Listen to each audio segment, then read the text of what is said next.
नमस्कार, बहुत स्वागत आप सभी का। आप देख रहे हैं आपका प्रोग्राम कहानी कुर्सी की। मैं हूं सौरभ शर्मा, आपके साथ हर्षवर्धन त्रिपाठी जी, विजय त्रिवेदी जी, समीर चौगांवकर साहब सब आ गए आपके साथ। आज दिल्ली की रिपोर्ट आपको बताने के लिए। दिल्ली में वोटिंग चल रही है और वोटिंग पिछली बार से बेहतर होनी चाहिए। दिल्ली वाली संकल्प लें, ज्यादा से ज्यादा वोट करें। देखिए हम दिल्ली के वोटर हैं, वोट कराए हैं। मैं सोच रहा सर एक लाइन क्या बोली जाए दिल्ली के लिए, दिल्ली की वोटिंग बढ़ाने के लिए, तो प्रेरित करने के लिए। एक तो ये कि भाभी जी भी आपके साथ गई, एक तो ये बताइए यानी पूरा परिवार गया साथ, पूरा परिवार गया। वोटिंग है जरूरी और दिल्ली में तो बहुत जरूरी है। देश की राजधानी को बेहतर करने के लिए। देश की राजधानी मतलब देश का चेहरा। दिल्ली में वोट डालना बहुत जरूरी है सर आपके लिए, तो वोट करें सबसे पहले आप। और दिल्ली की रिपोर्ट आपको हम देंगे। दिल्ली के तमाम इलाकों के अंदर हमारे रिपोर्टर इस वक्त मौजूद हैं, लोगों से बात कर रहे हैं और जो सेंस लोगों से मिल रही है वो हम आपको बताएंगे। अभी आप तो यही जानना चाह रहे होंगे कौन जीतेगा कौन हारेगा, तो ये जो लोग हमारे पंच लोग बताएं आपको, वो आप उससे जो निष्कर्ष आप निकालें। लेकिन वोटर के दिमाग में बड़ी क्लैरिटी है, ऐसा दिखाई दे रहा है। और अलग अलग इलाकों में अलग अलग तबके का जो वोटर है उसके दिमाग में बड़ा साफ है, मेरे मुद्दे कौन से हैं, मैं क्या चाहता हूं दिल्ली से, मुझे किसके आने से फायदा या नुकसान होगा, और वो उस हिसाब से वोट कर रहा है। लेकिन इसके अंदर जो शिफ्टिंग पैटर्न है, जो शिफ्टिंग वोट है, वही सबसे बड़ा आप कह सकते हैं कि डिसाइडर है इस चुनाव का। बीजेपी और आम आदमी पार्टी हम सब जानते हैं लोकसभा और विधानसभा चुनाव में दोनों को 50-50% के ऊपर वोट मिलता है। तो वो जो वोट शिफ्ट होता है 15-16-18%, वही है मेन।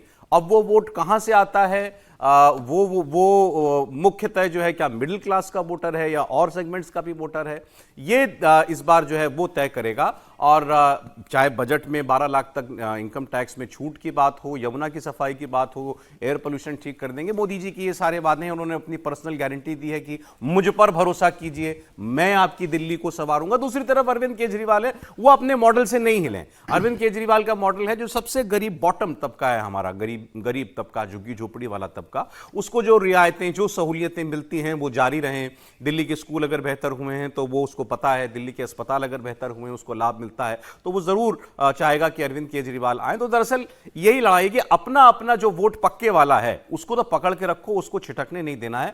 और ये जो शिफ्टिंग वोट है इसको भी किसी तरीके से अपने पास ज्यादा से ज्यादा रखें। बीजेपी और आम आदमी पार्टी की तो कहानी ये है। इस बीच में आती है कांग्रेस दिल्ली के इलेक्शन में बहुत क्रूशियल एलिमेंट है। कांग्रेस पार्टी जितना अच्छा करेगी, जितनी ज्यादा सीटों पर वोट खींचेगी, आम आदमी पार्टी का सीधा नुकसान होने जा रहा है। और पिछली बार के 4-4.5% से अगर वो दुगना वोट उससे 2-4% और ज्यादा ले गई तो दिल्ली में केजरीवाल जी के लिए बड़ी मुश्किल भी हो सकती है। इसलिए कांग्रेस पार्टी पर भी नजर रखना बहुत जरूरी है। और बड़ा टारगेटेड कैंपेन कांग्रेस ने किया, इधर उधर नहीं, 70 सीटों पर वो भागी है। वो उसकी 8-10-12 सीटें जो फोकस वाली सीटें थी वहीं उसने प्रचार किया है। राहुल गांधी, प्रियंका गांधी सब ने वहीं पर रैलियां सभाएं की हैं। तो देखिए कांग्रेस कैसा करती है। आपको मैं जरा वोटिंग का इस वक्त का हाल बता देता हूं। एक खबर आ रही है, दिल्ली में वोटिंग के बीच सीलमपुर में जबरदस्त हंगामा हो गया है। आम आदमी पार्टी और बीजेपी के कार्यकर्ताओं के बीच झड़प हो गई है। सीलमपुर में दरअसल बुरके में वोटिंग को लेकर हंगामा हुआ है। बीजेपी इल्जाम ये लगा रही है कि कुछ महिलाएं जो हैं वो बुरका पहन करके यहां पर फर्जी वोटिंग कर रही थी। आप तस्वीरों में देखेंगे काफी हंगामा चल रहा है इस वक्त वहां सड़क पर। बीजेपी ने इसको इशू बनाया कि बुरके में फर्जी वोटिंग हो रही है। सीलमपुर में अच्छी खासी मुस्लिम वोटर है और वहां ये अब इस वक्त ये तस्वीर जो आप देख रहे हैं सामने आ रही है। सीलमपुर में हंगामा हुआ वोटिंग को लेकर के। बुरके की आड़ में फर्जी वोटिंग का आरोप भारतीय जनता पार्टी लगा रही है। और कल रात से आप देख रहे होंगे, आपके फोन पर भी बहुत सारे वीडियो आ रहे होंगे, दोनों पार्टियां बीजेपी और आम आदमी पार्टी एक दूसरे के ऊपर वोटरों को प्रभावित करने की, गलत तरीकों से उनको रिझाने की कोशिश वो कर रही हैं, आरोप लगा रही हैं। लेकिन यहाँ देखिए हंगामा कुछ काफी बढ़ता हुआ दिखाई दे रहा है। मारपीट हो रही है। जी हाँ, वहाँ पुलिस मौजूद है वहां पर, आम आदमी पार्टी और बीजेपी के कार्यकर्ता भी। सर लड़ाई इतनी जबरदस्त है ना इस वक्त दिल्ली की। मजबूत चुनाव, बहुत मजबूत चुनाव है। दोनों पार्टियां दम लगाएं, पूरा जोर लगाए। और मैं जितना कुछ अब तक देख पाऊं, दोनों का जो अपना अपना पक्का कोर वोटर है वो तो निकल रहा है। बिल्कुल, वो तो आप सोचिए, बीजेपी ने ई रिक्शा तक लगा रखे हैं कि अपने वोटर को दिक्कत ना हो, आप घर से उतरिए और मैं आपको लेकर के चलता हूँ, वोट डलवा के आता हूँ आपको। इतनी तैयारी तक जो है वो की हुई है एक काम कर पार्टियों ने। तीनों लोग ऐसे कर दीजिए ना पहले। आपका अच्छा मैं अभी डालने जाना है। मैं अच्छा ये अभी नहीं हो पाया, बाद में 3 बजे जाएंगे। लेकिन ये संयोग है कि समीर जी वोट डाला है। लेकिन आप लोग आप कह रहे थे ना, एक लाइन में बोल दूं कि हम तो भैया नोएडा वाले हैं, लेकिन दिल्ली की हवा खराब होने से हम बहुत पीड़ित रहते हैं। तो आप तीनों लोग ठीक वोट डाल के आइएगा। 2 लोग डाल चुके हैं। लेकिन आपको तो ये लेकिन उम्मीद ये है ना कि देखिए, दिल्ली की हवा ये ठीक देखिए हो रही है। जो हंगामा जो चल रहा है, सीलमपुर की तस्वीर है ये। शोएब रजा इस वक्त मौजूद है सीलमपुर में, आपको सीधे वहां लेकर के चल रहे हैं। शोएब, क्या हंगामा है ये? जी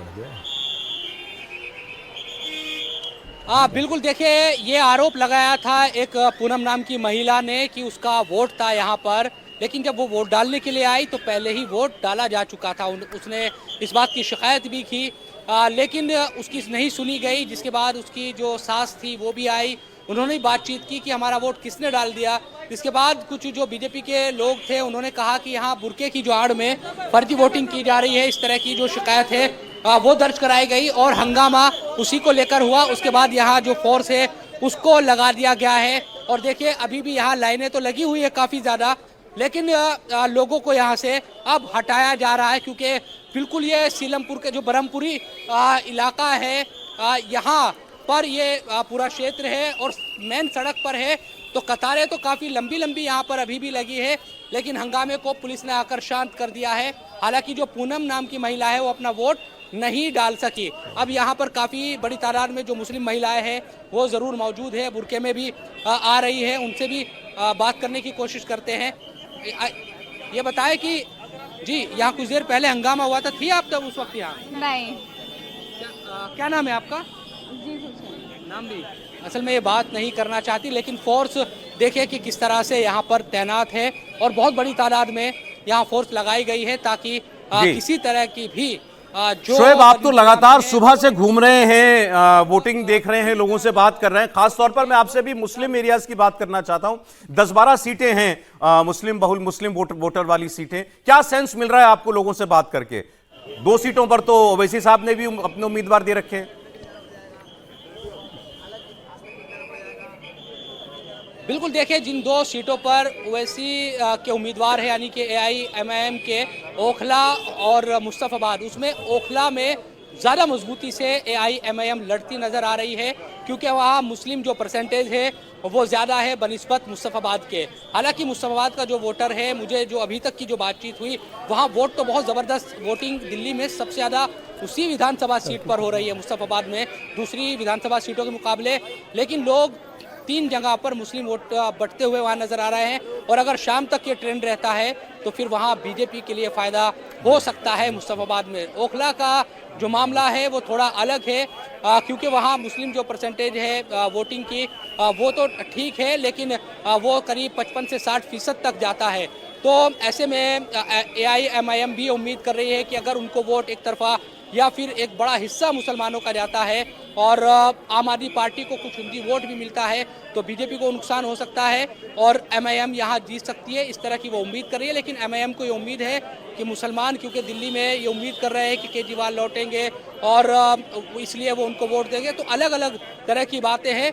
लेकिन ओखला में ज्यादा मजबूती से AIMIM लड़ती हुई दिखाई दे रही है बनिस्बत मुस्तफाबाद। शोएब, मैं लौटता हूं आपके पास। चलिए पहले यही बात कर लेते हैं, ये जो मुस्लिम वोटर है कि क्यों क्रूशियल है ये, क्योंकि अगर ये वोट डिवाइड होता है, मतलब ये कुछ कांग्रेस को जाता है या 2 सीटों पर ओवैसी हैं, अगर उनको भी जाता है तो आप समझें कि इसका फायदा भारतीय जनता पार्टी को मिल सकता है। और दिल्ली में तो एक सीट की लड़ाई है इस वक्त, 36 छूना है बस कैसे भी, और अगर एक सीट 2 सीट भी छिटक जाती है वोट डिवाइड होने की वजह से आम आदमी पार्टी से, तो ये सीधा बीजेपी के खाते में जाकर के जुड़ेगा।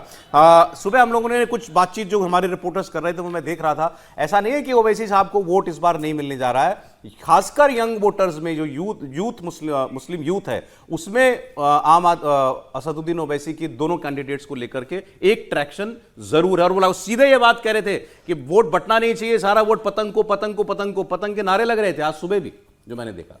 देखिए सौरभ जी, ये सवाल करें उससे पहले एक सवाल करना चाहिए कि लोकतंत्र में क्या आज भी चेहरा छिपाकर वोट करने जाना ये होना चाहिए क्या? और मैं बार बार कहता हूं, ये सुनते हुए लगेगा कि ये कोई मुसलमानों के खिलाफ या कोई ऐसी बात है जो कम्युनल बात है। हर चुनाव में ये होता है। भारतीय जनता पार्टी के लोग कहते हैं कि बुरके में कुछ लोग आए, कुछ महिलाएं आई और देखिए उनका वोट भी नहीं था।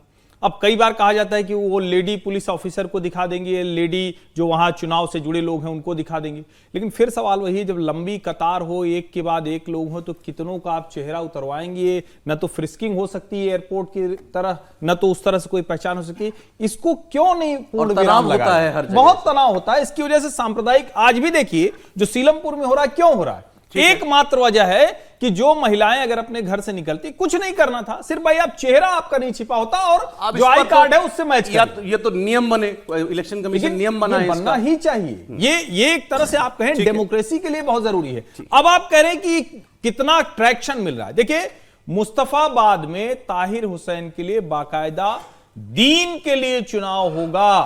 ताहिर हुसैन वापस आएगा। जिस दिन वो जा रहा था तो लोग रो रहे थे, और वहां पर बहुत ज्यादा ट्रैक्शन है। वहां एआईएमआईएम के प्रत्याशी के साथ, भले वो दिल्ली दंगों का आरोपी है, लेकिन मुसलमानों की बड़ी संख्या उसके साथ दिखती है। और जहां तक रही ओखला की बात, ओखला में भी लड़ाई इतनी आसानी, क्योंकि ओखला में भी 3 बड़े नेता हैं, अरीबा खान है, शिफाउर रहमान है और अमानतुल्लाह खान है। तो दोनों ही सीटें, लेकिन कुल मिलाकर 7 सीटें ऐसी हैं जहां वोट बंटने का मतलब होगा कि उसमें 5 सीटें बीजेपी के पक्ष में जाएंगी। ये सारी आम आदमी पार्टी की सीटें हैं, सारी आम आदमी पार्टी। अरे देखिए, आम आदमी पार्टी ये मान के चल रही कि मुस्लिम वोट दिल्ली में कहां जाएगा, हमारे ही पास आएगा। इस विश्वास के पीछे उनको ये लगता है कि मुसलमानों में ये सोच है कि बीजेपी को हराने का काम तो दिल्ली में आम आदमी पार्टी ही कर सकती है। लेकिन इस बार कांग्रेस ऐसा नहीं है कि कहीं भी खेल में नहीं है।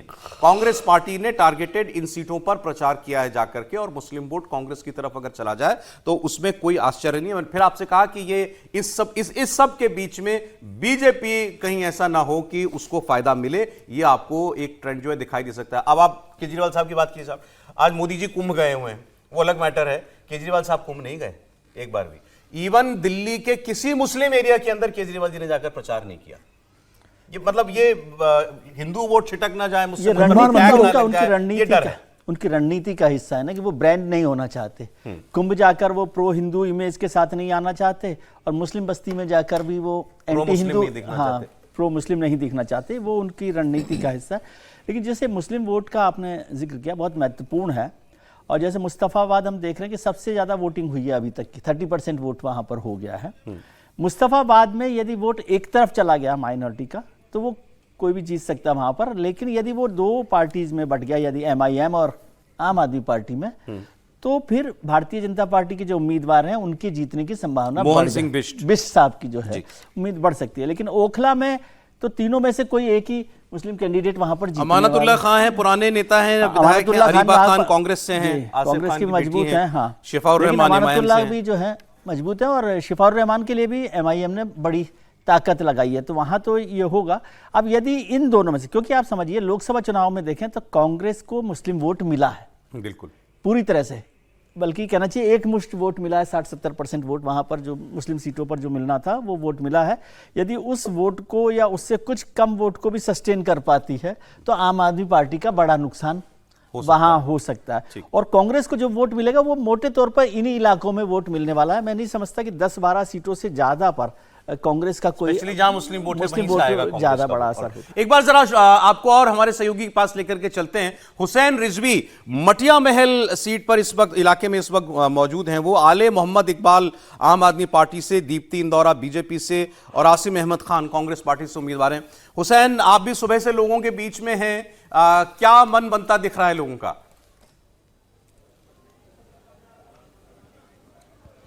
सौरभ, देखिए, मुकाबला अभी कांटे का है, लेकिन पहली नज़र में ये देख के लग रहा है कि कम से कम मटिया महल जहां मैं खड़ा हूं, मैं सुबह से लोगों से बातें कर रहा हूं, उसमें ये समझ में आ रहा है कि आम आदमी पार्टी को थोड़ी एज ज़रूर है। लेकिन अभी थोड़ा और इंतज़ार करना पड़ेगा कि शाम होते होते क्या तस्वीर बनती है। लेकिन ये साफ दिखाई दे रहा है कि लोगों ने जो फैसला किया है वो बहुत कैलकुलेशन के बाद ये सोचा कि कौन जीतेगा, और जो जीतेगा वो विधानसभा पहुंचेगा तो उसकी आवाज़ को कितने हद तक वो उठा पाएगा। अगर वो कांग्रेस का उम्मीदवार होता है तो क्या कर पाएगा, अगर वो एआईएमआईएम का उम्मीदवार होगा तो क्या कर पाएगा। इन सारी बिनाओं के बाद जो फैसला हुआ उसमें मुझे लग रहा है कि आम आदमी पार्टी को थोड़ी एज ज़रूर हासिल है, और आले इकबाल का नाम यहाँ पर कम से कम मटिया महल सीट पर लिया जा रहा है। लेकिन ओवरऑल अगर आप पिक्चर देखेंगे तो जिन सीटों पर मुसलमानों का वोट जो है डिसाइसिव है, उसमें मुस्तफाबाद की सीट, सीलमपुर की सीट, ओखला की सीट, ये बल्ली मारान की सीट और ये मटिया महल की सीट, चांदनी चौक, कम से कम जो पूरे अतराफ के इलाके हैं यहाँ से कांग्रेस को बहुत सारी उम्मीदें हैं और एक सेंटिमेंट्स हैं उस तरह के, खासतौर से जैसे सीलमपुर की सीट की अगर हम बात करें, अब्दुल रहमान वहाँ पर काफ़ी मजबूत थे, लेकिन जुबैर वहाँ पर वो भी काफ़ी स्ट्रॉन्ग कंटेंडेंट हैं। तो अभी वहाँ पर भी फाइट जो है बड़ी कांटे की चल रही है।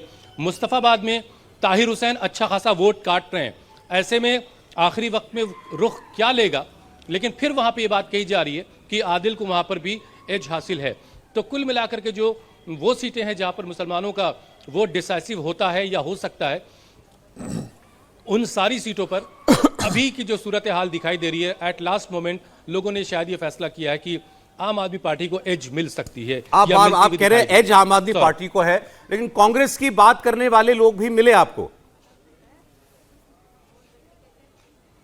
बिल्कुल मिले, बल्कि एक तरह का अंडर करंट था। कई इलाकों में लोगों ने यह कहा कि हम चाहते हैं कि कांग्रेस को वोट किया जाए, कांग्रेस के नुमाइंदों को विधानसभा तक पहुंचाया जाए, लेकिन उसके साथ बहुत सारे इफ बट्स लगे हुए थे कि भाई उनके कितने नुमाइंदे जीत पाएंगे, सरकार में वो अपनी बात कितनी रख पाएंगे, उनके इलाकों का काम कितना हो पाएगा, ऐसे बहुत सारे सवाल उनके जहन में थे। और हमेशा पिछले काफ़ी वक्त से हमने देखा है कि वोट जो है, वोट करने वाला जो मतदाता है, वो अपने वोट को लेकर के बहुत जागरूक है। वो ये देख रहा होता है कि उसका वोट कहीं ज़ाया तो नहीं होने जा रहा, किसी ऐसे उम्मीदवार को तो वो वोट नहीं करने जा रहा जो जीत ही नहीं रहा है। तो इन दोनों पहलुओं पर गौर करने के बाद ही लोगों ने अपना फैसला किया होगा और उसी हिसाब से चीज़ें अभी आगे बढ़ रही हैं। जी, एक बार हमारे दूसरे सहयोगी जो हैं शोएब, वो भी हमारे साथ जुड़े हैं, उनके पास चलते हैं। शोएब, कितनी सीटें हैं ऐसी दिल्ली की जहां पर मुस्लिम मतदाता जो है वो असर रखता है या डिसाइसिव है? जाहिर है ये सारी सीटें आम आदमी पार्टी के पास ही थी।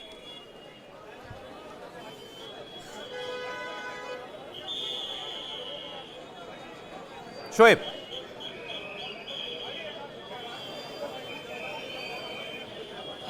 दोबारा से सवाल दोहराइए। शोएब, मैं आपसे पूछ रहा था दिल्ली में ऐसी कौन कौन सी सीटें हैं जहां मुस्लिम मतदाता ज्यादा असर या प्रभाव रखता है और ये क्रूशल होंगी आम आदमी पार्टी के लिए?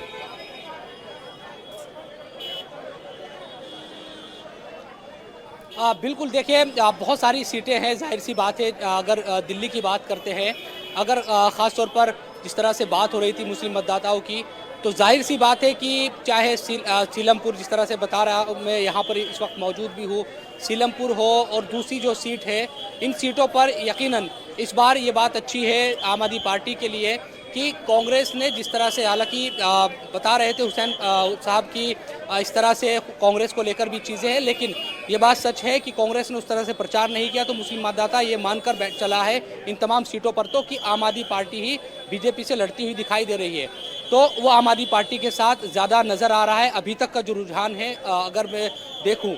इसके अलावा दूसरी अगर सीटों की बात करते हैं तो आम आदमी पार्टी के लिए पहले से ही, क्योंकि बीजेपी 8 सीट पहले जीती हुई थी और इस बार बीजेपी ये कोशिश कर रही थी लगातार, जब भी हम बीजेपी में गए, उनके नेताओं से बातचीत हुई, वो ये कोशिश करती दिखी कि हम 15 से 20 या 30 सीटों पर लगातार अपना जो वोट प्रतिशत है वो बढ़ाने की कोशिश कर रहे हैं। और आखिरी दिनों में जब बिल्कुल चुनाव प्रचार खत्म होने वाला था, उस वक्त बाकायदा लिस्ट भी दिखाई जा रही थी, पत्रकारों को भी उनसे बात भी की जा रही थी कि देखिए हमारा जो इंटरनल सर्वे है वो इस हद तक पहुंच गया है कि हमने 15 से 20% तक भी जो वोट है उसको बढ़ाया है अपनी मेहनत से। तमाम बातें बीजेपी के जो नेता है वो करते नजर आ रहे थे। तो कई ऐसी सीटें हैं, चाहे वो यमुना पार की हो, मैं सुबह गोंडा में भी था, हालांकि यहाँ जो बीजेपी का वोटर है वो पहले से भी मुखर रहा है, लेकिन इस बार भी और दूसरी भी सीटें यमुना पार की ऐसी है जहाँ पर बीजेपी इस बार आम आदमी पार्टी को से आगे निकलती हुई दिखाई दे सकती है। जिस तरह से करावल नगर की हम बात कर रहे थे, या फिर मुस्तफ़ाबाद में भी, मुस्तफ़ाबाद में यहाँ तक की बात थी शुरुआत में कि आम आदमी पार्टी ये कहने लगी थी कि जिस तरह से वहाँ टिकटों का बंटवारा हुआ है और मुस्लिम मतदाता या मुस्लिम जो कैंडिडेट है वहाँ पर है, उससे साफ तौर पर बीजेपी को एज मिलता हुआ वहाँ दिखाई दे सकता है। ठीक है शोएब सर, एक तो शोएब मैं आता हूँ आपके पास दोबारा। सवाल तो एक जो हमने मुस्लिम वोट की बात की, भाई दोनों बातें हैं कि एक तो आप जीतने वाले पक्ष के साथ जुड़े रहना चाहता है हर वोटर, दूसरा ये मुस्लिम वोट मतदाताओं में ये तो फीलिंग रहती है कि भाई बीजेपी ना जीते कम से कम, चाहे जैसे बहुत से लोग ऐसे हैं जो कांग्रेस को वोट करना चाह रहे होंगे लेकिन उनको लगता होगा कि नहीं, हराना है कि बीजेपी की ताकत तो आम आदमी पार्टी के पास ही है। दिल्ली में आपको कैसे प्ले आउट होता दिख रहा है?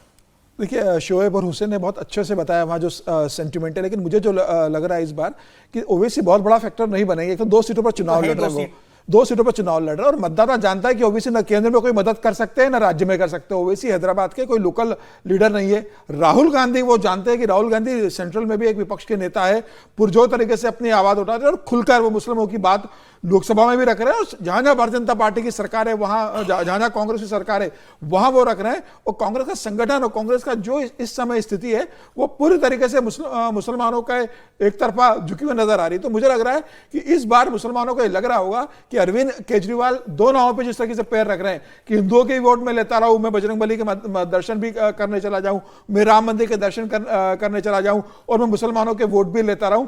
10 साल बाद मुझे लग रहा है कि मुसलमानों के बीच में लग रहा होगा कि अब निर्णय करने का वक्त आ गया है कि कहां हमें ज्यादा वोट देना है। हालांकि यह बात भी सही है कि मुस्लिम कम्युनिटी ये जानती है कि अरविंद केजरीवाल ही जो भारतीय जनता पार्टी को दिल्ली में चुनौती दे रहे हैं और सरकार उनमें या भारतीय जनता पार्टी के बीच में बनेगी तो बड़ा वक्त जरूर आम आदमी पार्टी का जाएगा। लेकिन मुस्लिम समाज का एक ऐसा वोट भी है इस बार कि जो कांग्रेस को वोट करेगा और मुझे लग रहा है जो 2020 में लगभग 4 लाख वोट कांग्रेस को मिले थे, 3,95,000 के करीब वोट थे कांग्रेस को, 4.2% के करीब। इस बार मुझे लग रहा है कांग्रेस का वोट बढ़ेगा, वोट का परसेंटेज बढ़ेगा और यह आम आदमी पार्टी के खतरे के निशान है। अरविंद केजरीवाल को सिर्फ 2 सीटों से जहां ओवैसी की पार्टी लड़ रही है उससे कोई चुनौती नहीं है। सबसे बड़ा अरविंद केजरीवाल को चुनौती कांग्रेस के जो उम्मीदवार है, जो मुस्लिम के अलावा कांग्रेस ने जो अच्छे उम्मीदवार उतारे, जैसे शीला दीक्षित के बेटे संदीप दीक्षित चुनाव लड़ रहे हैं, बाकी जगह जो बेहतर उम्मीदवार उतार रहे हैं, तो अरविंद केजरीवाल को सबसे बड़ा जो चुनौती मिल रही है वो कांग्रेस से मिल रही है। और मुझे लग रहा है आम आदमी पार्टी की जो हार होने जा रही है उसमें कांग्रेस एक बड़ी भूमिका निभाएगी। आम आदमी पार्टी की हार होने जा रही है, बिल्कुल तय है, ये तय है। बिल्कुल, रोज मैं आपसे कह रहा हूं तय है। दिल्ली में आम आदमी पार्टी जा रही है, भारतीय जनता पार्टी सरकार बना रही है और आप देखना जब 8 तारीख को परिणाम आएंगे। सर लोग सब नोट रखते हैं आजकल, ठीक है ना सर, उसमें इसलिए तो खुल के कह रहे हैं 8 तारीख को ही 2 दिन। एक बात जो समीर जी कह रहे हैं उसमें थोड़ा सा मैं जोड़ दूं। जब हम लोग कहते हैं कि मुसलमान भाजपा को हराने के लिए वोट देगा तो ऐसे लगता है कि जैसे भाजपा तभी हारेगी जब अरविंद केजरीवाल को वोट पड़ेगा। अगर ऐसा होता तो कांग्रेस से हट के अरविंद केजरीवाल के पास क्यों जाते? नंबर 1। नंबर 2, ये जब दिल्ली के दंगे हुए और जो शाहीन बाग हुआ, सोनिया गांधी जी तक ने उनके पक्ष में बयान दिया था। अगर आपको याद हो, किसी बड़े नेता ने नहीं दिया, सोनिया जी का बयान था। फिर जिस तरह से गाजा के लोगों के लिए प्रियंका जी की लगातार चिंता भरी पोस्ट आती रही, जिस तरह से राहुल गांधी उनके पक्ष में खड़े होते हैं और मजबूती से खड़े होते हैं, अरविंद केजरीवाल कभी नहीं खड़े। मैं तो कह रहा हूं कि बहुत सारे लोग हैं मुस्लिम आप सोचिए, चाहते हैं कांग्रेस को वोट करना, लेकिन लगता है वोट जाया हो जाएगा। नहीं, ये हमको आपको लगने थोड़ी, हम आप टीवी स्टूडियो में बैठे हुए, आप अपना वोट डालें, एक वोट के जिम्मेदार हैं। हमारा तो एक भी वोट नहीं, हम तो भाई यूपी के वोटर है। असली मसला क्या है? आप अगर इसको यूं देखें कि भाई उसको दिख रहा है कि ये ताहिर हुसैन है, हम लोग के लिए दिल्ली दंगों का आरोपी है, बहुत हम तो टिकट भी उसको देना गलत मानते हैं, मुझको तो लगता है अदालत कुछ करे। लेकिन जो मुसलमान है उसको लग रहा है कि देखो ये खड़ा किया। फिर शिफाउर रहमान है, फिर जो कांग्रेस के नेता है वो उनको दिखते हैं कि वो तो मजबूती से खड़े हैं। संदीप दीक्षित सवाल पूछ रहे हैं, राहुल गांधी सवाल पूछ रहे हैं, दिल्ली दंगों के वक्त कहां थे केजरीवाल? क्या मुस्लिम समाज के लोग ये नहीं? और जो वो वीडियोज वायरल हुए बल्ली महाराज में, अगर इमरान हुसैन को दौड़ाया जा रहा है मस्जिद से, वो मतलब लड़ाई झगड़े की नौबत आ गई थी। जो वीडियो था, दूसरा माइक लेके फिर उनको बोलना पड़ा। तो मुझे लगता है इतना प्लेन नहीं है जिस तरह से हम लोग बात कर रहे हैं। और फिर मैं कह रहा हूं मुसलमानों को समझना कठिन होता है। हम लोग एनालिसिस ज्यादा करते हैं। वोट मिल रहा है मुसलमानों को, बिल्कुल मिलेगा, बिल्कुल मिलेगा, बिल्कुल मिलेगा। और यह भी हो सकता है कि मुस्लिम बहुल सीटों पर ही कांग्रेस जीते, बाकी सीटों पर दूसरी लड़ाई हो। अरविंद केजरीवाल जी वही कह रहे हैं, स्कूल और अपना स्कूल, मोहल्ला क्लिनिक, अस्पताल ठीक रखना है तो हमको वोट दो, बीजेपी वाले आएंगे सब बर्बाद कर देंगे। प्रियंका गांधी वाड्रा ने वोट डाला है दिल्ली में, इन्होंने वैसे केजरीवाल जी को वोट दिया था 2024 के लोकसभा इलेक्शन में, इन्होंने भी और राहुल गांधी ने भी, और कहा भी था कि देखिए इस बार मैं झाड़ू का बटन दबाऊंगा और केजरीवाल जी जो है पंजे का बटन दबाएंगे। लेकिन अब वो कह रही हैं कि दिल्ली की जनता ऊब चुकी है, अब वो बदलाव चाहती है और बदलाव केवल कांग्रेस ला सकती है। और बीजेपी के दावे भी इस बात काफी मजबूत दिखाई दे रहे हैं। परवेश वर्मा 50 सीटों से कम का दावा करने के लिए तैयार नहीं है। मनोज तिवारी कह रहे हैं कि जो गुंडागर्दी के आरोप हम पर लगे, सब जानते हैं दिल्ली का गुंडा कौन है। सुने। मैं दिल्ली के सभी लोगों से भी विनती करना चाहूंगा कि सब लोग वोट डालने के लिए निकलें, अपने अपने वोट का अधिकार इस्तेमाल करें। अच्छे स्कूल बनाने के लिए, अच्छे मोहल्ला क्लिनिक बनाने के लिए, अच्छा इलाज के लिए, अस्पतालों के लिए, दिल्ली के विकास के लिए वोट डालें सब लोग, ऐसा मेरी सब लोगों से विनती है। सर कितने आश्वस्त हैं चौथी बार क्या आम आदमी पार्टी की सरकार दिल्ली में बनने जा रही है? जाहिर तौर पे जो काम करेंगे उन्हीं को जनता वोट देगी। ये संविधान ने आपको सबसे बड़ा सबसे अहम अधिकार दिया है, इसका ठीक तरह से इस्तेमाल करिए। मैं जानती हूँ कि दिल्ली की जनता उठ चुकी है, जहाँ जहाँ मैं जाती हूँ लोग कह रहे हैं कि पानी की सुविधा ठीक नहीं है, सड़कों की सुविधा ठीक नहीं है, पोल्यूशन इतना ज्यादा हो रहा है, तमाम समस्याएं इनका हल करना है। तो आइए, बाहर आइए, वोट डालिए और अपना संवैधानिक अधिकार आप स्पष्ट करें। 11 साल अगर उन्होंने काम किए होते तो इतना मंदिर जाने की जरूरत नहीं पड़ती, और केवल चुनाव के दौरान में मंदिर जाते हैं। अगर मंदिर जाना है बिना मीडिया को बताए, बिना ट्वीट करे, बिना फोटो डाले तो मंदिर जाएं। हर मंदिर में भी उनको मार्केटिंग दिखाई देती है। वो बोलते हैं शीश महल बना लिया, तो शीश महल किसके इशारे पे बनाया?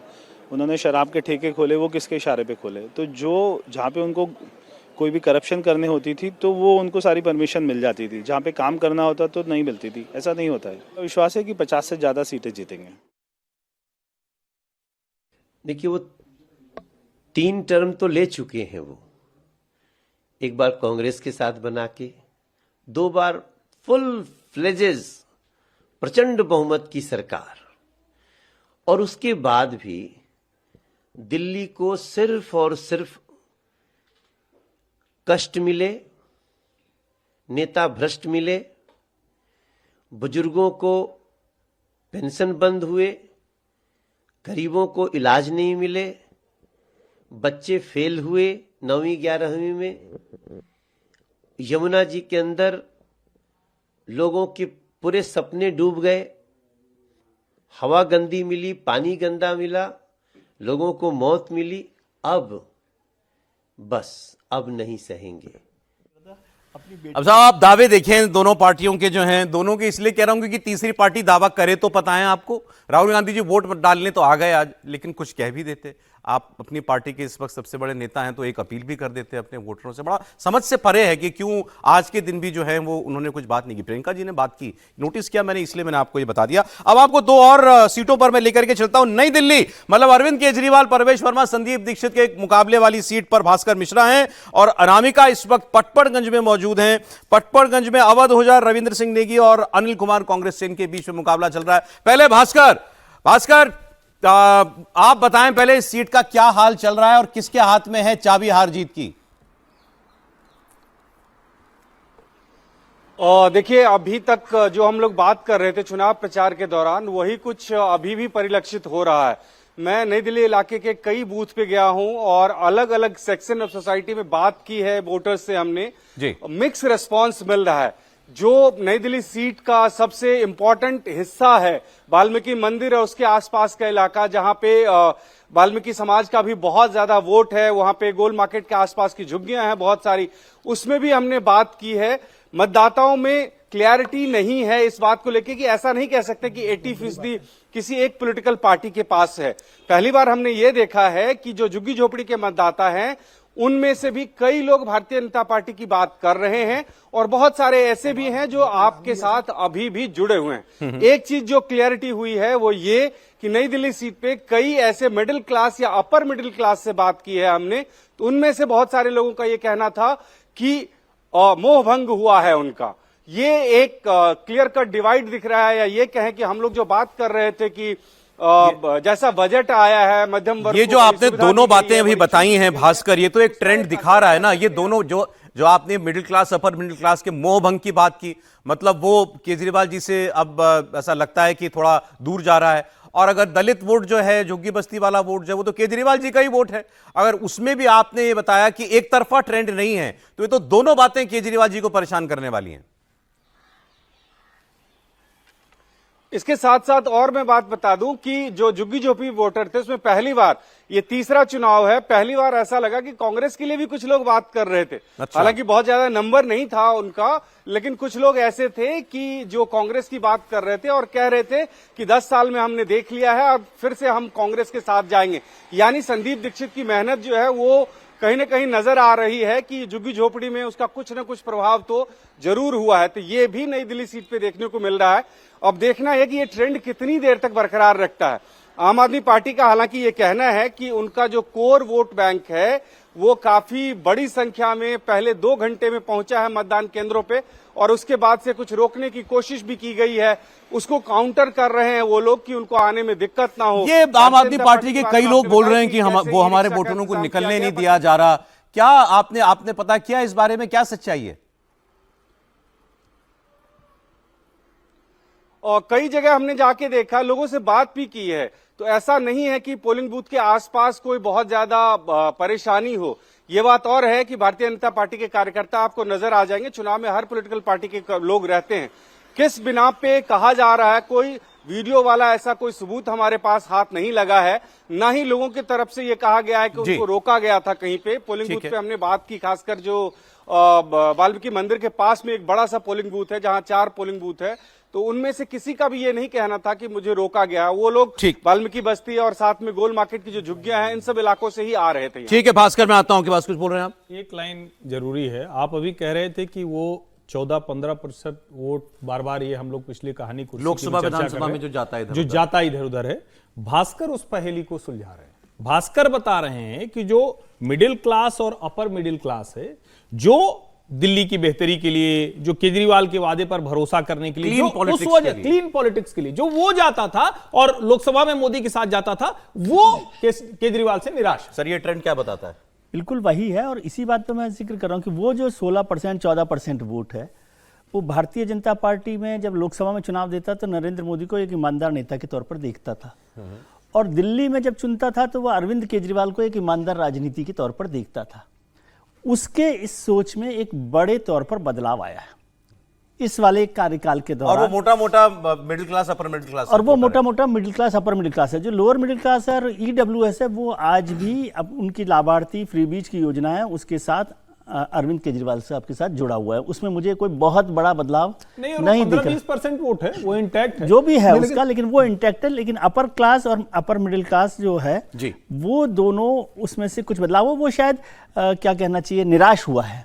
निराश हुआ असली शब्द उसको। ये सही शब्द। अगर लोकसभा में जो बीजेपी को एक्स्ट्रा वोट मिलता है विधानसभा से, वो अगर उसने उसको रोक लिया, या उसमें से भी कुछ हिस्सा भी बना सकते हैं सर। एक बार जरा आपको मैं पटपड़गंज की सीट पर लेकर के चलता हूं। देखिए बड़ा मजेदार मुकाबला है यहां पर भी। मेरी सीट है वैसे। अवध ओझा आम आदमी पार्टी से, मनीष सिसोदिया पहले यहां से लड़ते थे, और अब अवध ओझा आ गए हैं। ये शिक्षक हैं। रविंद्र सिंह नेगी के कई वीडियो वायरल हुए कि ये लोग जो है फलों के ठेलों पर जाकर के जो है सनातन का झंडा और ये सब वो करने वाले थे, वो लिखवाते थे, नाम पूछते थे, बताओ तुम्हारा नाम क्या है। और अनिल कुमार कांग्रेस पार्टी से चुनाव लड़ रहे हैं। राहुल गांधी ने इस सीट पर कैंपेन भी किया है, ज्यादा सभाएं नहीं की है, लेकिन इस सीट पर राहुल गांधी भी आए थे। अनामिका वहां पर मौजूद है। लेकिन मैं तो जब सुबह वहां पर गया तो ज्यादा, क्योंकि वहां सोसाइटीज भी हैं और जो बस्तियां भी हैं, वो वाला वोट भी है। लेकिन ये था कि भाई मनीष सिसोदिया के होने से एक बज होता था आम आदमी पार्टी का, वो इस बार मिसिंग था। अवध ओझा उस तरीके से शायद घर नहीं कर पाए लोगों के मन में जैसा मनीष सिसोदिया करते थे। बाकी आपको अनामिका बताएंगे। जी अनामिका बताएं, लोगों से आप बात कर रही है पटपड़गंज में, क्या कह रहे हैं लोग? बिल्कुल सौरभ, 2020 में जब चुनाव हुए तो नेक टू नेक फाइट थी बीजेपी और आम आदमी पार्टी में, और बीजेपी जो मनीष सिसोदिया हैं वो बीजेपी से कुछ ही वोटों से जीतते थे। लेकिन इस बार जब हम सुबह आए, सुबह 7 बजे से जैसे ही यहाँ पे वोटिंग शुरू हुई, तो अभी तक आप देखेंगे कि मतदाताओं में बहुत उत्साह है। एक भारी नंबर जो है वो पटपड़गंज विधानसभा में लोग घरों से निकल रहे हैं। जो कार्यकर्ता है वो उनका सहारा बन के उन्हें ला रहे हैं। जो 80 साल के बुजुर्ग हैं उन्हें भी घरों से लाया जा रहा है। इस प्रकार से यहाँ पे वोटिंग हो रही है। लेकिन जो वोटर है वो आम आदमी पार्टी से यहाँ पे नाराज नजर आ रहा है, क्योंकि एंटी इनकम्पेंसी जो है वो यहाँ पे है। सड़कें क्योंकि टूटी हुई है, गंदगी सबसे ज्यादा पटपड़गंज विधानसभा के इलाकों में है। चाहे हम पांडव नगर की बात करें, मधु विहार की बात करें, या फिर मयूर विहार फेज 1, तो जो वोटर है वो यही कह रहे हैं कि उनके घर में गंदा पानी आता है। फ्री बिजली अगर उन्हें मिल भी जाएगी तो गंदा पानी वो कैसे पिएंगे, ये एक बहुत बड़ा मुद्दा है। कुछ लोगों का कहना था कि मनीष सिसोदिया अगर होते तो उनसे वो नाराजगी अपनी जाहिर कर लेते, लेकिन अवध ओझा नए आए हैं। जब सुबह वोटिंग शुरू हुई तो जो रवि नेगी हैं, जो बीजेपी के कैंडिडेट हैं, वो अपने मोहल्ले से, गलियों से अभी तक लोगों को लेके आ रहे हैं, लेकिन अवध ओझा घर से ही 10 बजे निकले हैं, सीधा वोट करने आए हैं। तो लोगों से जो कनेक्ट है उनका, वो पड़पड़गंज के लोग यहाँ पे महसूस नहीं कर पा रहे। वहीं अगर कांग्रेस की बात करें तो कुछ लोग कांग्रेस में दोबारा से भरोसा जता रहे हैं, क्योंकि जो कांग्रेस के प्रत्याशी है वो पहले से यहाँ से चुनाव लड़ते आए हैं, यहाँ से जीते भी है। और जो ये 5 साल का पीरियड था जिसमें मनीष सिसोदिया का यहाँ पे इन्वॉल्वमेंट कम था, तब बीजेपी के प्रत्याशी और जो कांग्रेस के प्रत्याशी हैं वो लगातार ग्राउंड पे उतरे। और वही देखिए, ये अनामिका मैं आता हूं आपके पास। जो बात अभी हम लोग कर रहे थे, ये भी उन कॉन्स्टिट्यूएंसीज में से है जहां पर मिडिल क्लास वोट बहुत ज्यादा है। दर्जनों सोसाइटीज हैं, इसके अलावा जो बिल्डर फ्लैट्स बने हुए हैं, एमसीडी के फ्लैट्स बने हुए हैं, middle class, lower middle class का बहुत बड़ा तबका है। और वो शायद बहुत ज्यादा अट्रैक्ट वो 200 यूनिट 300 यूनिट बिजली से इस बार नहीं होने जा रहा है। लेकिन सर, इसमें एक कैच है जो हमने अभी तक की बातचीत में उसको शामिल नहीं किया, वो है महिला वोट। ये जो 40 लाख फॉर्म आम आदमी पार्टी ने भरवाए हैं 2100 रुपए वाले, ये आम आदमी पार्टी के लिए अगर वर्क कर गया तो ये सारे और समीकरणों पर भारी पड़ सकता है। समीर जी, देखिए, भास्कर ने और अनामिका ने जिस तरीके से बताया है दोनों सीटों का, नई दिल्ली सीट का और पटपड़गंज का, मुख्यमंत्री और उप मुख्यमंत्री जो रहे मनीष सिसोदिया की सीट का हाल, वो ये बता रहा है कि इस समय आम आदमी पार्टी की जमीन किस तरीके से खिसक चुकी है। अब महिला का वोट बैंक हो, झुग्गी झोपड़ी का वोट बैंक हो या मुस्लिम का, और दोनों सीटों पे ये बात जो आ रही निकल कर कि कुछ लोग कांग्रेस को भी वोट देने की बात कर रही है। बात बता रहा है कि आम आदमी पार्टी से किस कदर नाराजगी है कि बीजेपी के पास तो वोट जा ही रहा है, जो कांग्रेस किसी दौड़ में नजर नहीं आ रही है, अगर उसको भी लोग देने की बात कर रहे हैं, इसका मतलब आम आदमी के प्रति जमीन में कितनी नाराजगी है। और भारतीय जनता पार्टी की एक आंधी मुझे लग रहा है जमीन स्तर पर चल रही है। जमीन स्तर पर सर आप देखना, हो सकता है Bharatiya Janata party under current है। मैं आपके कॉन्फिडेंस से बहुत प्रभावित हूं। नहीं, सब जगह ये स्थिति है। मैं तो सुबह वोटिंग करके आया हूं ना, तो मैंने भी वहां इस बात को देखा है। और आम आदमी पार्टी के लोगों से मेरी ऑफ द रिकॉर्ड सुबह बात भी, वोटिंग के बाद में उनसे मिला भी कि क्या चल रहा है, तो वो भी बता रहे थे कि इस बार हमारे लिए बहुत मुश्किल घड़ी है। हालांकि वो अपने हिम्मत बनाए हुए थे, लेकिन ये बता रहा है कि जमीनी स्तर किस तरीके से अरविंद केजरीवाल के खिलाफ है। 10 साल आपको मिले, मनीष सिसोदिया अपनी सीट में अगर साफ पानी नहीं दे सकते, पटपड़गंज में जो समस्या है समाधान नहीं कर सकते, अरविंद केजरीवाल का मानना है कि इस सीट पर मनीष ही लड़ते तो बेहतर होता। कम से कम एक फिगर है, और वो जब अगर मनीष लड़ते, डिप्टी सीएम बनूंगा तो एक लोगों को, नहीं, अगर मनीष लड़ते तो निश्चित रूप से बहुत बुरी तरीके से हारते। सीट इसलिए बदली गई है कि शायद मनीष जो हार रहे हैं वो जंग पूरा जाएंगे तो बचा लेंगे, वो तो और बुरी तरीके से हारेंगे। वो कार्यकर्ता नहीं है ना, पार्टी का कार्यकर्ता उनके साथ नहीं है। पार्टी के कार्यकर्ता कह रहे हैं कि भाई ये हारेंगे, ये अपनी वापस पढ़ाने की दुनिया में चले जाएंगे, पार्टी के सक्रिय कार्यकर्ता है नहीं। तो मुझे लग रहा है कि टिकट सिलेक्शन में बहुत गलत हुआ है। इसके जगह अगर जमीनी स्तर का कार्यकर्ता को, ओझा को टिकट की जगह किसी और को मिलता तो ज्यादा बेहतर होता। पूरे 70 सीटों का आप हाल देखोगे तो मुझे लग रहा है आम आदमी पार्टी अब बहुत मुश्किल लड़ाई में फंस गई है। और अरविंद केजरीवाल कह रहे हैं कि हमारे कार्यकर्ताओं को वोटिंग के लिए घर से निकलने नहीं दे रहा। वो खुद घर से नहीं निकल रहे हैं कि 10 साल होने का हमने वोट दिया, अब किस मुंह से हम वोट देने जाए इस पार्टी को। कल तो ये भी आरोप लगेगी शाही लगा दी है पहले ही आकर के कि तुम्हारा मतलब कल 500 रुपए लो, कल वोट डालने मत जाना, और उंगली पे शाही लगा दी ताकि डाल ही ना पाए वोट। और वो झूठ निकल गया। बिल्कुल, पुलिस के सामने जाके वो कह रहा है कि मैंने पिया हुआ था। नहीं, लगा ही नहीं था, शाही नहीं। खेल कहाँ हुआ है? जहां से फोन आया वहां पर या थाने में खेल हुआ। जब इस तरह की नौटंकी ड्रामा चुनाव आयोग पर भले ही सवाल कर ले, लेकिन वोटर अवेयरनेस इतनी बड़ी है और दिल्ली में तो इस तरह की बात हो ही नहीं सकती। इस बार के चुनाव में कुछ भी मुमकिन है, इतना तो हम आपसे कह सकते हैं। कोई बिल्कुल भी एक तरफा वाला मामला नहीं। यथास्थिति मतलब अरविंद जी पूर्व ही मुख्यमंत्री रहे, अब नहीं बन पाए, यथास्थिति रहेगी। नहीं, इसका मतलब ये जरूरी नहीं है कि ये परिस्थिति आम आदमी पार्टी के हारने पर ही हो। नहीं, आदमी पार्टी जीत जाए और अरविंद जी पूर्व मुख्यमंत्री नहीं, ये भी हो सकता है। लेकिन मैं तो कह रहा हूं कि जीतती नहीं दिख रही ना, पहला ही मतलब बेसिक प्रीमाइस ही गड़बड़ हो गया उनका। तो यथास्थिति रहेगी, वो पूर्व मुख्यमंत्री। इन्होंने आंधी कह दिया, आपको भी कुछ कहना हो तो बोल लीजिए बीजेपी के लिए। क्या है कि आप समीर जी इतने, और उसमें फर्क देखिए, हमारे पास तो वोट नहीं है, उनके पास वोट है। तो जो वोट देकर आ रहा है, जो उस ताकत से बोल रहा है, इसका मतलब उसके पास और ज्यादा, मुझसे भी ज्यादा रिपोर्ट है। और वैसे जो दिख रहा है, विजय जी की रिपोर्ट नहीं ली अभी हमने सर, 2:30 बजे। हाँ, ये बात 2:30 बजे विजय त्रिवेदी जी की रिपोर्ट आएगी। लेकिन मैं आपको अपने सहयोगियों के पास लेके चलूं, ग्राउंड पर लोगों के बीच क्या बातचीत चल रही है। उससे पहले आपको राघव चड्ढा अभी कुछ कह रहे थे, वो आपको मैं सुना देता हूं। बाद में फिर पोलिंग एजेंट जा सकता है। रिलीवर और पोलिंग एजेंट दोनों को पोलिंग एजेंट का दर्जा भी दिया जाता है। लेकिन नई दिल्ली विधानसभा क्षेत्र में कई जगह से ऐसी कंप्लेंट्स आ रही हैं, लगभग आधे बूथ्स पर ये कंप्लेंट आ रही है कि रिलीवर को अंदर नहीं जाने दिया जा रहा है। जो सुरक्षाकर्मी पोलिंग स्टेशन के बाहर तैनात हैं वो हमारे रिलीवर्स को अंदर नहीं जाने दे रहे हैं। अगर रिलीवर अंदर नहीं जाएगा और अगर हमारा पोलिंग एजेंट बाहर नहीं आएगा तो कितना मतदान हुआ उस बूथ पर, वहां पर कोई फर्जी वोटिंग या किसी प्रकार का कोई विवाद तो नहीं हुआ, ईवीएम ठीक से चल रही है कि नहीं चल रही है, सारी चीजें अधिकृत तौर पे सामने नहीं आ सकती। इसीलिए मैं सारे प्रशासन से ये मांग करने आया हूं। अभी जो डिस्ट्रिक्ट इलेक्शन ऑफिसर हैं उनसे भी हमारी बात हुई है, उनसे अनुरोध किया है कि हमारे रिलीवर्स को अंदर जाने की अनुमति दी जाए। नंबर 1।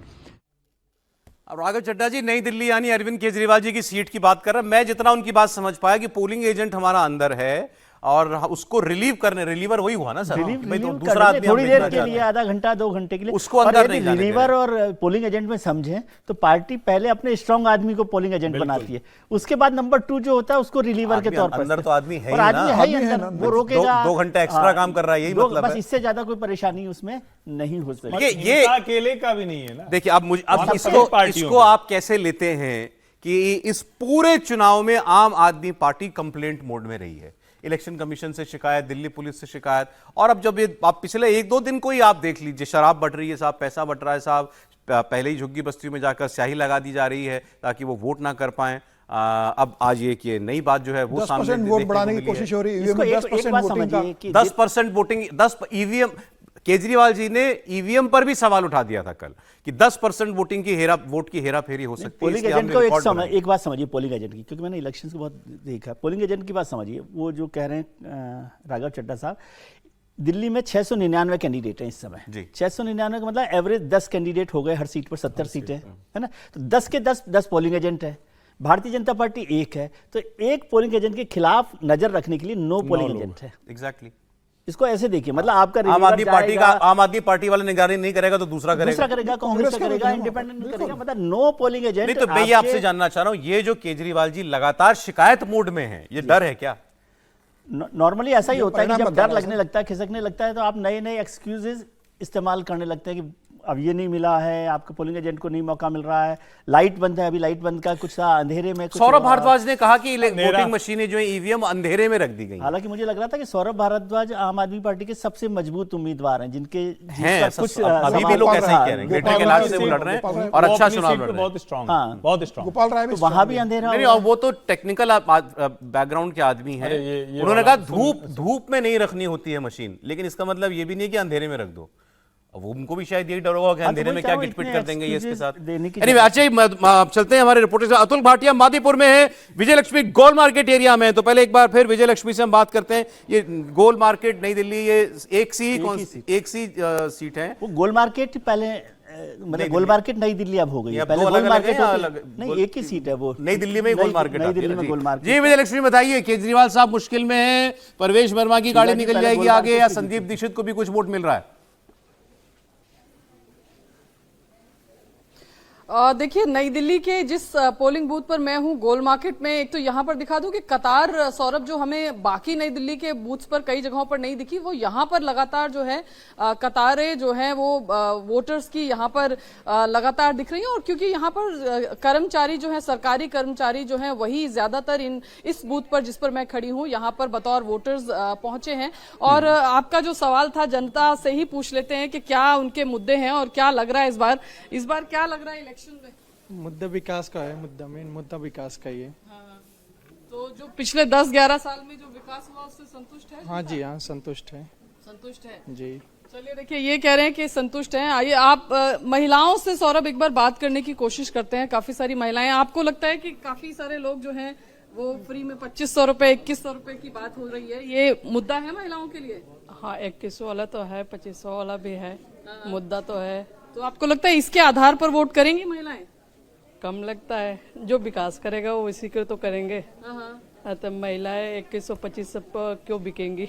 ऐसी बात नहीं है, जो विकास करेगा उसके लिए तो वोट होगा ही। मतलब विकास के लिए वोट है, ये जो फ्री की योजनाएं हैं नहीं, फ्री इधर से ले, ऐसे तो योजना है, 2500 का 2100 का। कुछ महिलाएं तो उस पर जाएंगी ही जाएंगी, कुछ महिलाएं विकास के लिए जाएंगे।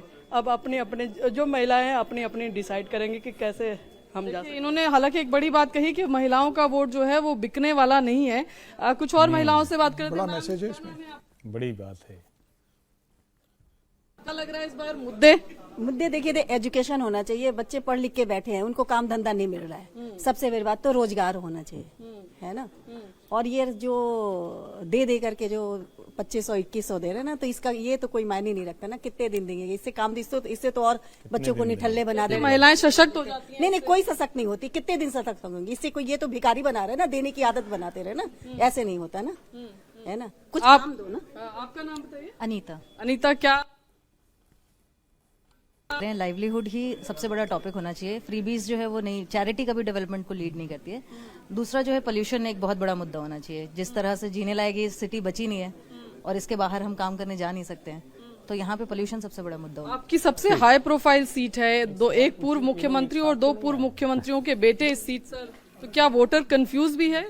हाँ, वोटर काफी कंफ्यूज होगा क्योंकि सेंट्रल गवर्नमेंट का विजय लक्ष्मी यहाँ हर्षवर्धन जी स्टूडियो में है। इनके मन में एक सवाल आया है कि आपने अभी जिन 3-4 बहनों से बात की है, ये कहीं एक ही ग्रुप में तो नहीं आई हैं, क्योंकि इनकी सोच एक जैसी है। नहीं, ये एक ही ग्रुप में आप लोग आपस में एक ही ग्रुप में तो नहीं है? नहीं अलग। ठीक है। और आप ये जानना चाह रहे हैं कि भैया अलग अलग, हाँ, मतलब महिलाओं की राय ऐसा नहीं हो कि एक साथ 5-6 महिलाओं का समूह आया और वो एक जैसी राय दे रहा है। अगर अलग अलग 4-5 महिलाएं ये कह रही हैं कि हम भिखारी नहीं हैं, हमें फ्रीबीज नहीं चाहिए, चैरिटी से लोगों का, यूथ का नुकसान होता है, कितने समय तक दे पाएंगे, हम इसके खिलाफ हैं, तो ये अरविंद जी के लिए खतरनाक नहीं। लेकिन इसको है ना हांडी के उस चावल की तरह से नहीं देखना चाहिए कि यही चावल जो है ना सारा हांडी का हिसाब। और ये नई दिल्ली है। हाँ, ये नई दिल्ली कॉन्स्टिट्यूंसी है। आप बात ही नहीं समझ रहे। अर्बन कॉन्स्टिट्यूंसी की महिलाएं बोल रही हैं। आप मेरी बात ही नहीं समझ रहे। अगर नई दिल्ली का ये हाल है तो दिल्ली का हाल समझिए भाई साहब। नई दिल्ली पे श्रीमान अरविंद केजरीवाल का ही तो मुकाबला है, जब केजरीवाल जी ही निपट जाएंगे। भाई इस वोट की तो हम बात कर चुके ना, पढ़ा लिखा वोट जो है, middle class, upper middle class, वो तो मोदी जी की तरफ झुक रहा है। अरविंद केजरीवाल जिस भारी अंतर से 25,000 के अंतर से जीतते रहे हैं, वहां अगर अलग अलग समूह की महिलाएं इस तरह की बात कर रही है, और देखिए कई बार सेंटिमेंट होता है, हम ये नहीं कह रहे हैं कि यही परिणाम होगा, ये तो हम कह नहीं सकते, कोई नहीं कह सकता, लेकिन ईवीएम जो बटन दबने जा रहा है, अगर उनके दिमाग में कहीं कि हमको भिखारी बना रहा है, ये हमको चैरिटी देकर चला रहा है, ये हमको रिश्वत दे रहा है, तो ये तो ठीक नहीं है। चलिए ठीक है। अब मादीपुर चलते हैं, वहां अतुल भाटिया हैं। अतुल, आप जिन लोगों से मिले, क्या ज्यादा बड़ा सेंटिमेंट दिखाई दिया आपको योजनाओं का, फ्री बीज का, 2100-2500 के वादे का, या कोई जाति समीकरण वो भी यहां पर चल रहा है, इसके अलावा कोई और इश्यू है? बिल्कुल सौरभ, देखिए जो जहां मैं खड़ा हूं ये मादीपुर विधानसभा सीट है और ये रिजर्व सीट है। राखी बिरला जो है आम आदमी पार्टी से यहां से चुनाव लड़ रही हैं। कतारें आप यहां पर देख सकते हैं, किस तरीके की कतारें यहां पर हैं। लोग बड़ी संख्या में वोट देने के लिए यहां पर पहुंचे हुए हैं। और मैं पूरी कॉन्स्टिट्यूंसी की अगर पिक्चर आपको बताऊं तो आप यहां पर देखेंगे कि बीजेपी की तरफ से जो है वो कैलाश गंगवाल जो है वो चुनाव लड़ रहे हैं। भारतीय निर्वाचन आयोग की सूची है, कैलाश गंगवाल यहां से चुनाव लड़ रहे हैं कमल से। जेपी पवार जो है वो कांग्रेस से लड़ रहे हैं। राखी बिरला आम आदमी पार्टी से है। और इसके अलावा रूप सिंह अहिरवार ये बीएसपी से है। और बाकी आप देखेंगे ये लोग निर्दलीय हैं। आप देखेंगे यहाँ पर रणवीर कुमार है, संख्या समाज पार्टी, रणवीर सिंह तंती है, जय महाभारत पार्टी, रोहित कश्यप है। ये कितने वोट काटते हैं राखी बिरला के, इसके ऊपर ये पूरा डिपेंड करता है, क्योंकि यहां पर ये कहा जा रहा है कि कांग्रेस जो है वो ज्यादातर वोट जो है वो आम आदमी पार्टी के ही काट रही है। तो यहां पर आप महिलाएं देख सकते हैं, महिलाएं यहां पर मौजूद है और जिस तरीके से महिलाओं को फ्री जो लगातार बातें हो रही हैं उनसे बात कर लेते हैं। क्या नाम है आपका? परमेश्वरी। क्या लगता है किस मुद्दे पर वोट देने आए हैं? किसको वोट देना है? क्या मुद्दे हैं दिमाग में, क्या सोच के आए हैं वोट देने? दे देंगे, बस हमारे दिमाग में कुछ नहीं है। दे देंगे। आप क्या नाम है आपका? अनीता। वोट देने हैं, दिमाग में क्या मुद्दे हैं, क्या सोचकर वोट देने जाएंगे? विकास तो करना ही पड़ेगा ना, चाहे वो मोदी जी हो, चाहे आम पार्टी हो या कांग्रेस हो। देश को अच्छे से करना पड़ेगा तभी तो होगा ना। पानी साफ मिले, गटर वगैरह साफ हो, ये चीज चाहिए ना हमें तो। देश की भी कह रहे हैं सौरभ, और इसके अलावा पानी साफ मिले, गटर साफ हो, ये तमाम चीजें हैं। तो पूरा यहाँ पर जो खेल, अगर हम मादीपुर इसकी विधानसभा सीट की अगर बात करें तो ये रिजर्व सीट है, और यहाँ पर पूरा जो माहौल है वो इसके ऊपर डिपेंड करता है कि आखिर जो वोट कटवा है वो किस तरीके से वोट काट रहे हैं, किस पार्टी के वोट काट रहे हैं। और यहाँ पर जो हमने लोगों से बातचीत की थी, इन लोगों का कहना है कि कांग्रेस अगर जितने वोट काटती है आम आदमी पार्टी के, उसका सीधा जो असर है वो बीजेपी को मिलेगा, उसका फायदा बीजेपी को मिल सकता है। तो जितने भी हम वेस्ट दिल्ली के अंदर जितने भी इलाकों के अंदर गए, लोगों से हमने बातचीत की, टक्कर बहुत कड़ी है, एक तरफा मुकाबला कहीं नहीं दिख रहा है। कई जगह तो ऐसा लगता है कि हार जीत जो है वो 2-1 हजार वोटों से होनी है, वो इधर भी जा सकता है, जो वोट बैंक है वो इस तरफ भी जा सकता है। तो टक्कर पूरे मुकाबले की है, और मुकाबला जो है पूरे टक्कर का है। एक रिजर्व सीट की बात अतुल कर रहे थे, यहां से राखी बिड़ला है, मादीपुर से 12 रिजर्व सीट है ना सर? बिल्कुल 12 तो दलित वोट का क्या रुख है? 18% वोटर है। देखिए, जिस तरीके से लगातार अपन कहानी अभी तक हम मान के चल रहे हैं कि ये अरविंद केजरीवाल के साथ था और शायद रहेगा, लेकिन जिस तरीके से देखिए पिछले कुछ समय से जो फीडबैक आ रहा है, हम चर्चा कर रहे हैं, फील्ड से जो रिपोर्टर फीडबैक दे रहे हैं, किसी भी सीट पर यह नहीं कहा कि एक तरफा मुकाबला है और बहुत आराम से आबादी उम्मीदवार जीत रहे हैं। यह कब हो रहा है? यह 5 साल के बाद हो रहा है कि जब 2020 में भारतीय जनता पार्टी 8 सीटों पर जीतती है और आम आदमी पार्टी 63 सीटों पर जीतती है, और 5 साल बाद आप जब विधानसभा चुनाव हो रहे हैं तो यह कहा जा रहा है कि अरविंद केजरीवाल भी कड़ी चुनौती में फंस चुके हैं। मनीष सिसोदिया को अपनी सीट बदलनी पड़ी, और किसी भी सीट पर यह कहा नहीं जा रहा है कि आम आदमी पार्टी बहुत बड़े आराम से मार्जिन से जीतेगी। हर जगह चुनौती, और कहा जा रहा है अगर जीतेगी तो मार्जिन 1.5-2 हजार से होगा। यह पूरे दिल्ली का अगर सेंटीमेंट है तो यह बता रहा है कि इस समय अरविंद केजरीवाल राजनीतिक रूप से कहां पर खड़े हैं।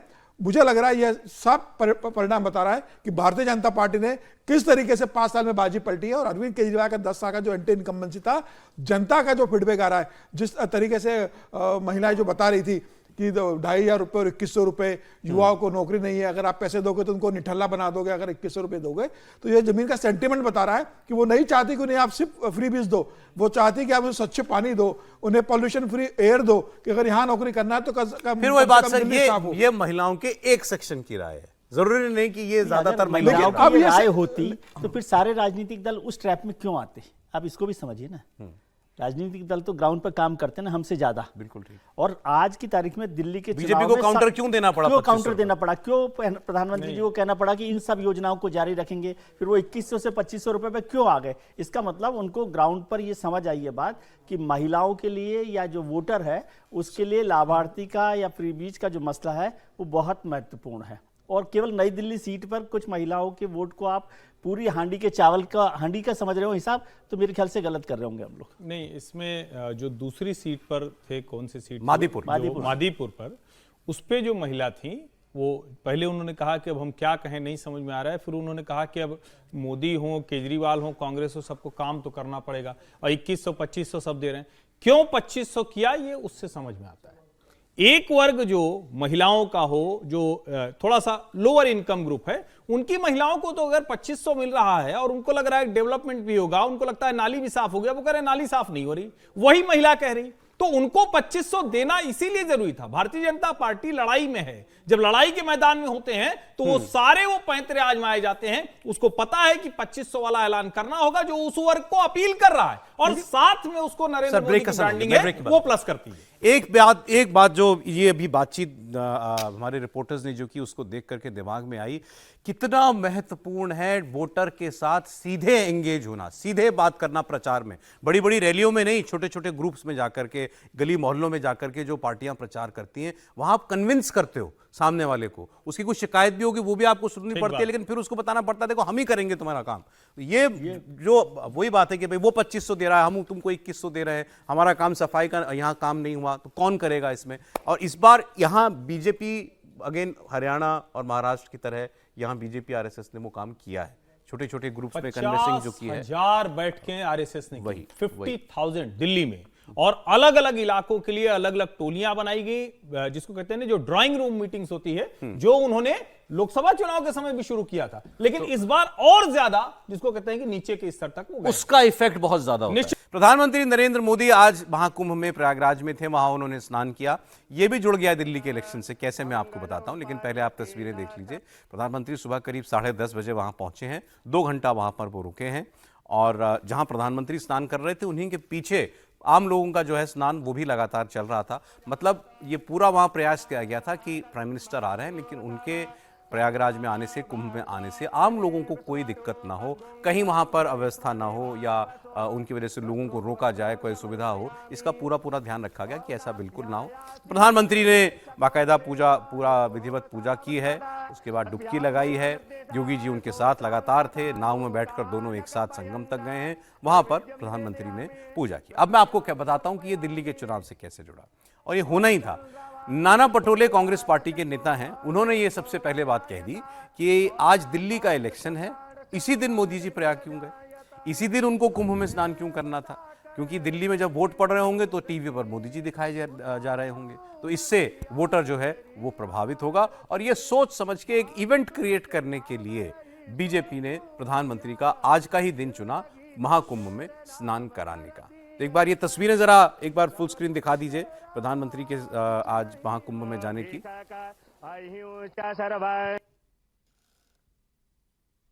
ये देखें प्रधानमंत्री की जो डुबकी की तस्वीरें हैं।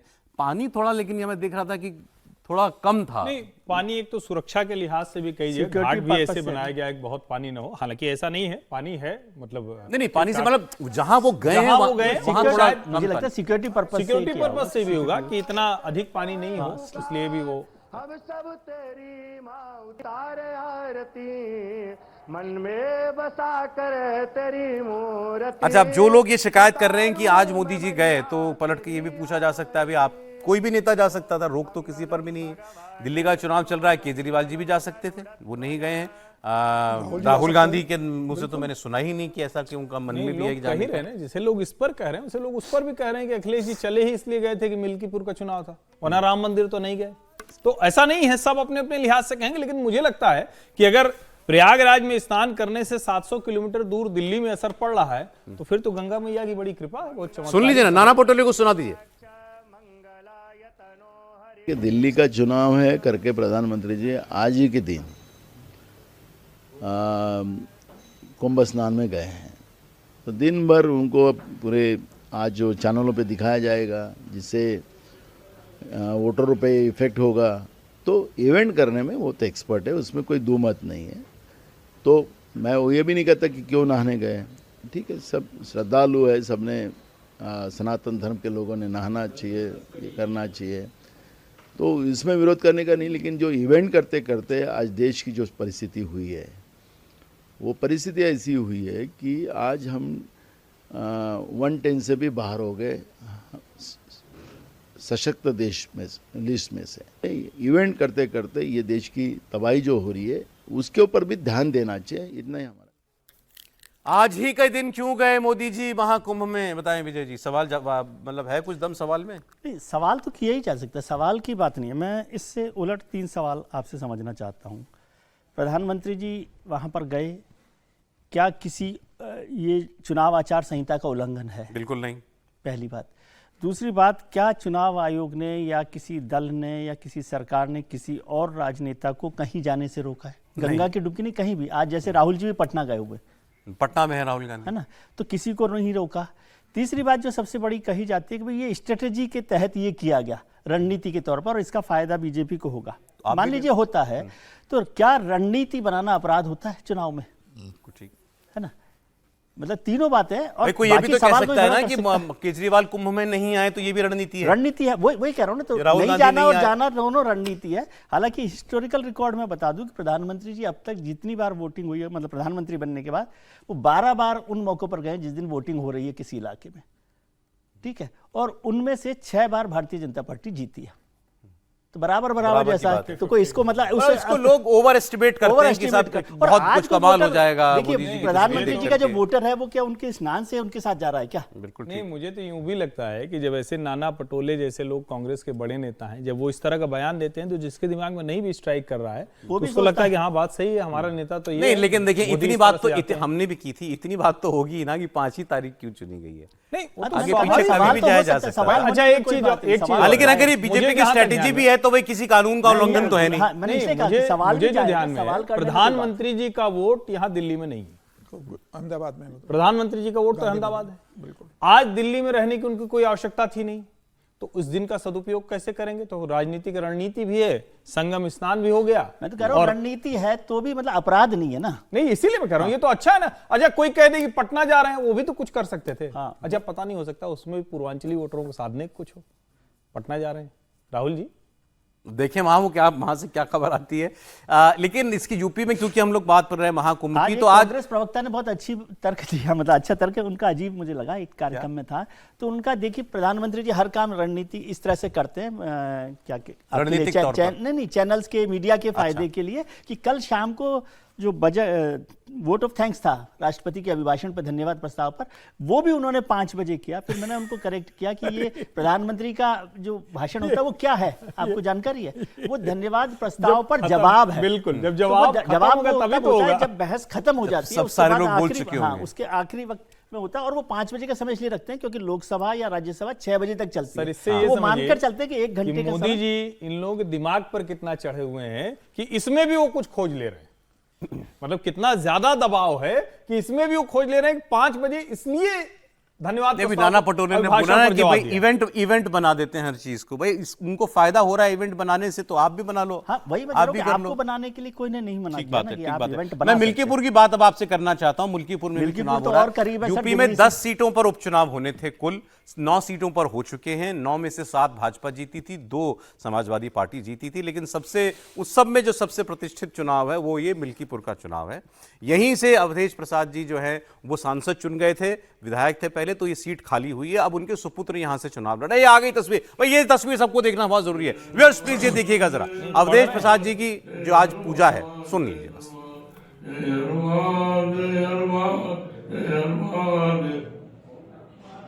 ओम नमः शिवाय, ओम नमः शिवाय, ओम नमः शिवाय, ओम नमः शिवाय, ओम नमः शिवाय, ओम नमः शिवाय, ओम नमः शिवाय, ओम नमः शिवाय, ओम नमः शिवाय, ओम नमः शिवाय, ओम नमः। जय हनुमान, जय हनुमान, जय हनुमान, जय हनुमान, जय सीताराम, सीताराम, सीताराम, सीताराम, जय हनुमान, जय हनुमान, जय हनुमान, जय हनुमान। क्या कर रहे हैं? जय हनुमान, जय हनुमान। मन किया तो कि अब, लेकिन इतना तो आपको बताना ही चाहिए ना हमको कि ये अभी तक राम मंदिर नहीं गए हैं। ये इतना सीताराम सीताराम जय हनुमान कर रहे हैं, अयोध्या से सांसद हैं, एक मौका नहीं निकाल पाए हैं कि ये राम मंदिर के दर्शन करने के लिए चले जाएं। राम मंदिर नहीं गए और चुनाव जीतने के तुरंत बाद इनके गले में राम नाम का पट्टा पड़ा हुआ था। एक किसी ने पूछ लिया तो उनका, अरे नहीं वो तो हमारी पार्टी के शुक्ला जी हैं, वो आए थे तो पहना दिए। मतलब उससे भी इनका हमारा कुछ नहीं है। और अभी आप जरा देखिए, सब जानते हैं कि सीताराम सीताराम तो है, लेकिन जय हनुमान जब कहते हैं तो फिर जय हनुमान ज्ञान गुण सागर, हनुमान चालीसा पढ़ते हैं और हाथ में किताब है। कम से कम पुस्तक देख के ही हनुमान चालीसा पढ़ लेते हैं। कई बार ये भी लगता, अब देखने से तो ऐसा ही लगता है, अगर आती होती तो जब कैमरा लगा दिया है तो फिर तो पूरा प्रदर्शन करेगा ना आदमी, आधा अधूरा क्यों करेगा? इसका मतलब कि वो बोल नहीं पा रहे, हनुमान चालीसा का पाठ करते नहीं। और मैं फिर कह रहा हूं, आप नहीं करते हैं तो कोई दिक्कत नहीं है, लेकिन दिखावटी बनुआ मत बनिए, वो ज्यादा नुकसान करता है। बिटुआ का चुनाव है, नहीं चुनाव तो है, लेकिन इससे तो और ज्यादा, मतलब जो भी अगर मिल्कीपुर का वोट देने वाला है वो अवधेश जी को ये जय हनुमान करते देख लेगा, समझ जाएगा कि हनुमान भक्ति, हनुमान चालीसा कभी नहीं पढ़े। भक्ति में भाव महत्वपूर्ण है ना। नहीं, भाव तो खैर भाव में बह जाते हैं। अभी कल परसों बह गए थे, उसके पहले बह गए थे। पढ़ना आता नहीं है और टेक्नोलॉजी का भी नॉलेज नहीं है। तो टेक्नोलॉजी होता तो ब्लूटूथ लगा के भी अगर कम से कम कर लेते कि ब्लूटूथ लगाते कोई बोलता और ये उसको रिपीट कर देते तो भी लगता कि वो हनुमान चालीसा पढ़ रहे हैं। तो अवधेश जी का तो राम मंदिर, जैसे अवधेश हर्षवर्धन जी बताया कि राम मंदिर के दर्शन करने नहीं गए। और अभी कल जिस तरीके से एक दलित बेटी के संग जो घटना घटी थी वहां, जिस तरीके से वो रो रहे थे, उसके पहले भी दलित बेटी के साथ घटना घटी थी। तब मौन हो गए थे या उससे पहले अंग्रेजी में बात कर रहे थे? मोहित खान उस समय उनके समाजवादी पार्टी के नेता उसके अंदर शामिल थे, तो उस समय वो मौन हो गए थे। अब आज उन्हें पता है कि आज जब वोटिंग हो रही है वहां पर, उन्हें लग रहा है कि शायद अब उनके बेटे का राजनीतिक भविष्य दांव पे लगा हुआ है। खुद सांसद बन गए, बेटे को टिकट दिलवा दिया और अखिलेश से कह दिया कि आप चिंता ना करो, जिताने की जिम्मेदारी मेरी है। तो अब उन्हें नैया भी पार करनी है समाजवादी पार्टी की। तो मिल्कीपुर का क्या कह रहा है सर चुनाव? लोकसभा में सीटिंग भी बदल गई, अखिलेश जी की भी सीट पीछे हो गई। अभी तक तो आपने ट्रॉफी में इनको भी आगे बैठा रखा था। दोनों की सीट वहां पर पीछे। मिल्कीपुर का इलेक्शन कैसा जा रहा है सर? योगी जी ने खुद अपने कंधों पर लिया हुआ है चुनाव मिल्कीपुर का। जातिगत समीकरण अगर देखें तो हालांकि दोनों कैंडिडेट पास ही है, टफ है। उस हिसाब से अगर देखें समाजवादी पार्टी वहाँ बहुत मजबूत रही है, लेकिन बदले हुए समीकरण में मुझे ऐसा लग रहा है कि भारतीय जनता पार्टी को फिलहाल मिल्कीपुर में एज है और लास्ट में भारतीय जनता पार्टी मार्जिन कम होगा लेकिन सीट निकाल लेगी। नहीं, क्यों ये एज है ये भी बताना चाहिए। वो सीट मूल रूप से सुरक्षित होने से पहले ब्राह्मण और यादव बहुल सीट थी। जब सुरक्षित हो गई तो ये आंकड़े लगाए जा रहे हैं, लेकिन उसके बाद ब्राह्मण, क्षत्रिय, वैश्य ये तीनों मिलाकर एक बड़ी संख्या बनते हैं।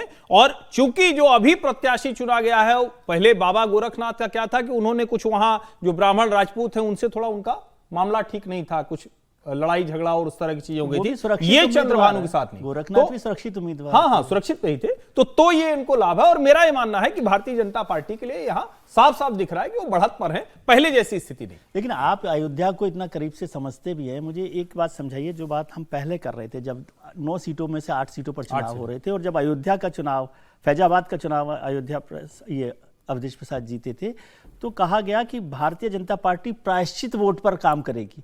तो ये चुनाव आते आते प्रायश्चित वोट से जातिगत वोट पर क्यों आ गई? नहीं, वहां यही है। वहां यहां जाति तो नहीं बदल सकते, लेकिन वहां यही है। वहां ये लोगों को बताया जा रहा है। और योगी जी के सारे भाषण देखिए तो उसमें वो कहते हैं कि जो रह गया उसको इस बार पूरा कर दीजिए। ये हर योगी जी के भाषण में ये बात है। अब दिल्ली का चुनाव या ये मिल्कीपुर का उपचुनाव अब है बहुत दिलचस्प। लड़ाई कांटे की भी है दोनों तरफ से, और बल्कि दिल्ली में तो कांग्रेस भी पूरा जोर लगा रही है। तो तीनों तरफ से ताकत झोंकी जा रही है। बात अब तो अंत में तो 8 तारीख को ही पता चलेगा कि आखिर कौन जीता। बहुत शुक्रिया हर्षवर्धन जी, समीर जी, विजय जी, बहुत शुक्रिया आपका।